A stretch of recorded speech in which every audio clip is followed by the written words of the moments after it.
पालीताना पवित्र जैन तीर्थ को असामाजिक तत्वों द्वारा नष्ट करने की साजिश। पालीताना जैन तीर्थ में दारू की बिक्री पर बहुत बड़ा खुलासा। पालीताना गिरिराज पर गैर कानूनी तरीकों से चलती माइनिंग और दारू के अड्डे के बारे में आज हम कुछ हैरान कर देने वाले खुलासे करने वाले हैं। पूरी जानकारी के लिए बने रहिए इस वीडियो के अंत तक। प्रस्तुत है मेरा गिरिराज का एपिसोड 3। जैनों के लिए शत्रुंजय तीर्थ यानी आस्था का धर्म का सबसे बड़ा स्थल, सबसे बड़ा केंद्र, अनंत सिद्धों की भूमि यानी कि पवित्र शत्रुंजय गिरिराज। जब हम पवित्र गिरिराज, पवित्र शत्रुंजय कहते हैं तो इसका मतलब ये नहीं कि ऊपर के जिनाले या ऊपर के भगवान, बल्कि गिरिराज यानी कि नीचे तलहटी से लेकर ऊपर तक गिरिराज पूरा पर्वत जैनों का महापवित्र तीर्थ है, जहाँ के कण कण से अनंतानंत आत्माएं मोक्ष में गई है। ऐसा गिरिराज, इसका मतलब ये होता है कि पूरा गिरिराज पूजनीय है। इस पूजनीय तीर्थ को काटा जा रहा है। पूरा जैनों के लिए गिरिराज जागृत तीर्थ है। ऐसे गिरिराज को अगर कोई काटता है तो वो सिर्फ पत्थर नहीं बल्कि जैन तीर्थ को, अनंत सिद्धों की भूमि को काटता है। हमें शायद ये जानकर हैरानी होगी कि पिछले कई सालों से गिरिराज को काटने की यानी कि इल्लीगल माइनिंग की गैर कानूनी एक्टिविटी चल रही है। सरकार से शिकायत की जाती है, एक्शन भी होता है, शायद माहौल को ठंडा करने के लिए टेम्पररी बंद भी होता है, लेकिन फिर कुछ दिनों के बाद शुरू हो जाता है। हमारे शत्रुंजय को तोड़ने का, काटने का सिलसिला अभी जारी है, चालू है। हमारे द्वारा की गई कंप्लेंट्स की फाइलें भर भर कर गुजरात सरकार के माइनिंग और मिनरल डिपार्टमेंट में मौजूद है। हर कंसर्न्ड डिपार्टमेंट को शिकायत की गई है, क्योंकि ये बात किसी के घर की या दुकान की नहीं है, ये गिरिराज की बात है। गिरिराज टूट रहा है, अंदर से खोखला किया जा रहा है। ये ट्रैक्टर्स, ट्रक्स सिर्फ गिरिराज पर नहीं बल्कि हर सच्चे जैन के दिल पर चल रहे हैं। पर्वत का नहीं बल्कि हमारे आस्था की राजधानी का खनन हो रहा है। जीवापुर, डूंगरपुर, रोहिशाला, गंधोल, घेटी इत्यादि गांवों जो गिरिराज की बाउंड्री में आते हैं, वहां लगभग सब जगह माइनिंग माफिया एक्टिव है।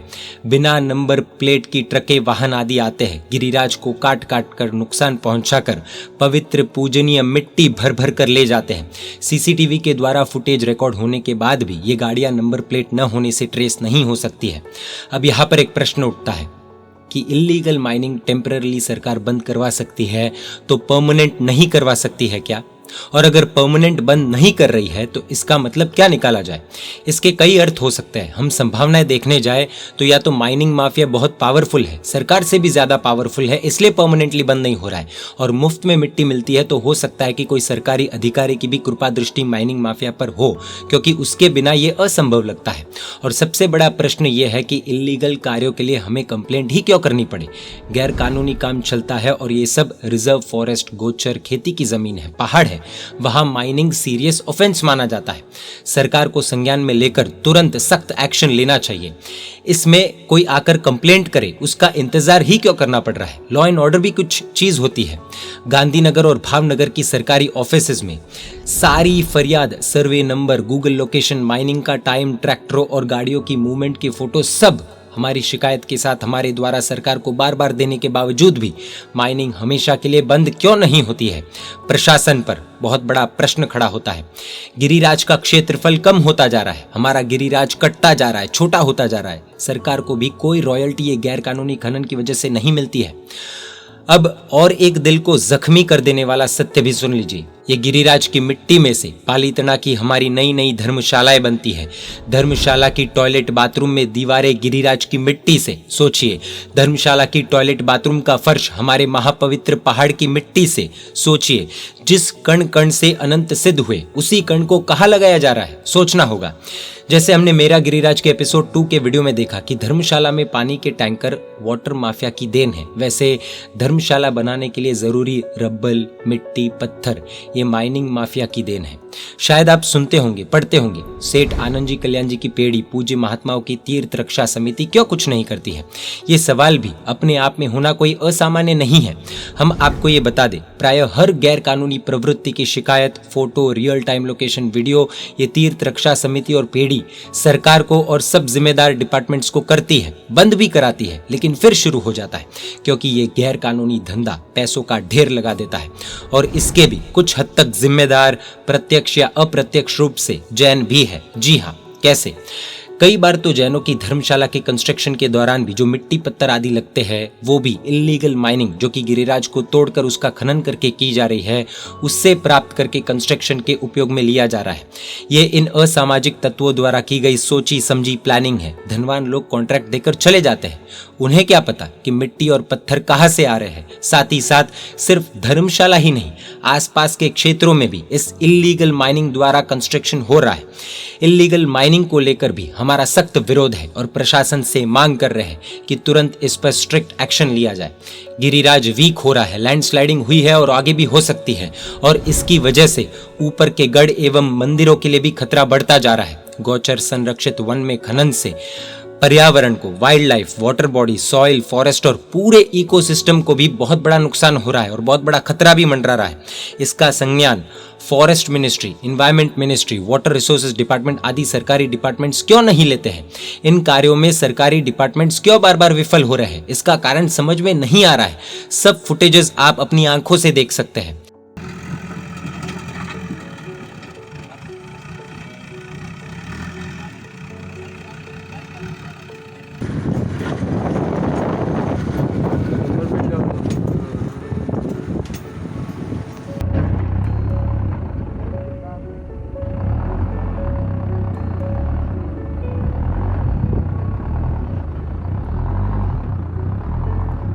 गैर कानूनी माइनिंग को देखकर, गिरिराज को कटता देखकर कई लोगों के पैरों के नीचे से आज जमीन खिसक गई होगी, दिल गमगीन हो गया होगा। ये अंतर्मन की वेदना के साथ प्रश्न है, क्यों सरकार चुपचाप टूटते गिरिराज को देख रही है? कानून तो अपना काम करता है, लेकिन कानून के रखवाले क्यों अपना काम नहीं कर रहे हैं? हमें जागना होगा। ऐसे ही बेरोक टोक चलता रहा, इस समस्या को अगर हमारी सरकार गंभीरता से नहीं लेगी तो बहुत बड़ी त्रासदी होने की पूरी संभावना है। एक दिन ऐसा आएगा कि हम पूजा की लाइन में खड़े होंगे और ऊपर खबर आएगी कि गिरिराज का एक बहुत बड़ा हिस्सा लैंडस्लाइड के कारण गिर गया, टूट गया। सिमंदर स्वामी महाविद्य क्षेत्र में जिस तीर्थ का नाम लेते हैं, उस तीर्थ को हमें नहीं खोना है, कोई हालत में नहीं खोना है। हमें गिरिराज के लिए आवाज उठानी होगी। अब जो हम बात बताने जा रहे हैं वो जानकर शायद सरकार मजबूर हो जाएगी एक्शन लेने के लिए, क्योंकि ये सिर्फ पालीताना प्रशासन ही नहीं बल्कि पूरे गुजरात सरकार पर प्रश्न खड़े करता है। गिरिराज के ऊपर दारू की भट्टियां और दारू की बिक्री पर बहुत बड़ा खुलासा। गिरिराज को कुछ असामाजिक तत्वों ने गुनाहों का अड्डा बना दिया है। हमेशा शिकायत करते ही रहो, बार बार फरियाद करते रहो, कुछ दिनों के बाद बंद, वापस वही गैरकानूनी धंधे शुरू। आप तस्वीरों में देख सकते हैं सब कुछ। आज कुछ जैनों से भी बातें करनी है। हमारे बड़े बड़े धार्मिक अनुष्ठानों में आने वाले कर्मचारियों की क्या हम चेकिंग करते हैं? क्या वो शराब पीकर आते हैं या नहीं, ऐसा कोई भी तरह का चेक होता है क्या? नबाणु में हमारी इतनी बहनें होती है, क्या उनको शराबियों से कोई खतरा नहीं है? आप खुद सोचिए। कई लोगों को आज शौक लगेगा, लेकिन आपको बता दे, हमारे अनुष्ठानों में सर्विंग, क्लीनिंग एक्सेट्रा करने वाले कर्मचारियों में से कई लोग ऐसे होते हैं जो सुबह तो तपस्वियों को, आराधकों को, यात्रिकों को पुरस्कारी करते हैं और शाम को पी पी कर सो जाते हैं, सुबह फिर से पुरस्कारी। जिन हाथों से दारू पीते हैं उन्हीं हाथों से पुरस्कारी करते हैं। हमारे शास्त्रों में क्लियरली लिखा हुआ है कि खाना बनाने वाले और परोसने वाले के भाव शुद्ध होने चाहिए। अब मान लीजिए शराब पीने वाला हमारे आराधकों को, बहू बेटियों को परोसेगा, तो क्या भाव हम में आएंगे, क्या संस्कार हम में आएंगे? क्या कभी हमने ये सब सोचा है? ये जब हमें परोसते हैं तो इन्हें हमारे द्वारा धार्मिक बड़े बड़े अनुष्ठानों के द्वारा रोज के पगार के रूप में पैसे मिलते हैं। उनसे ये कई लोग दारू के ठेले पर जाकर वही उन्हीं पैसों से शराब का सेवन करते हैं। हमारे ही पैसों से इनडायरेक्टली वो दारू के ठेले चल रहे हैं, भट्टियां चल रही हैं। क्या इसके हम जिम्मेदार नहीं बनते हैं? क्या हमारे कर्मों के खातों में इसका हिसाब नहीं आएगा? सोचना होगा। या तो हम बहुत बड़े भ्रम में जी रहे हैं, या तो हमारा एक्चुअली गिरिराज से कोई लेना देना ही नहीं है, या तो हम हमारी दुनिया में ही मस्त रहना चाहते हैं। हमें एक्चुअल में गिरिराज से कोई लेना देना ही नहीं, कोई मतलब ही नहीं है। गिरिराज पर मंडरा रहे खतरों से भी कोई लेना देना नहीं है। हर एक व्यक्ति को आईने में खुद को देखकर तय करना होगा कि आगे क्या करना है। कड़वा लगेगा, लेकिन आज ये कहना पड़ रहा है कि भले शराब वो पी रहे हैं, लेकिन शायद नशे में हम सब हैं। किसी को दारू का नशा है तो किसी को अपना नाम ऊपर करने के लिए होड़ में बड़े बड़े अनुष्ठान करने का नशा है। तकलीफ ये है कि ये नशा अब गिरिराज को खत्म कर रहा है। वजह क्या है वो तो ज्ञानी जाने, लेकिन गिरिराज के समक्ष देखते हैं तो ऐसा लगता है कि हम सब नशे में हैं। कब हमारी आंखें खुलेगी और नशा टूटेगा पता नहीं, कब हम सच को स्वीकारेंगे पता नहीं। हमारा धर्म विवेक प्रधान है, किसी भी कार्य में विवेक नहीं तो उसका क्या अर्थ। आज हम एक बात क्लियर कर दें, अनुष्ठान का कोई विरोध नहीं है, प्लीज इसे रॉन्गली मत लीजिएगा, लेकिन कुछ स्ट्रिक्ट रूल्स तो होने ही चाहिए, इस बात से कोई भी इनकार नहीं करेगा। आप किसी भी ज्ञानी गुरु भगवंत से पूछ लीजिए, इस बात से वो भी इनकार नहीं करेंगे। इस विषय पर अलग से चर्चा करने जैसा है कि हमारे अनुष्ठानों में क्या क्या नियम होने चाहिए, विवेक पूर्वक क्या रूल्स एंड रेगुलेशंस होने चाहिए, और ऐसे नियम होने चाहिए जो पालीताना को नुकसान करने में नहीं बल्कि रक्षा करने में सहाय करे, विवेक पूर्वक हो। पूरे गुजरात में दारू बंदी है, पालीताना पवित्र यात्रा धाम के सरकारी लिस्ट में है, फिर भी आज जम्बू द्वीप के पीछे जाइए, दारू बनाने वाले की भट्टी, बेचने वालों का ठेला, पीने वाले की लाइन, सब ओपनली दिखेगा। आप तस्वीरों में देख सकते हैं। ऐसी ही रोहिशाला के आगे की भी स्थिति है। ये शरणानंद बापू से पूछना चाहिए कि आप व्यसन मुक्त पालीताना नगरी क्यों नहीं बनाते, हम भी आपका साथ देंगे।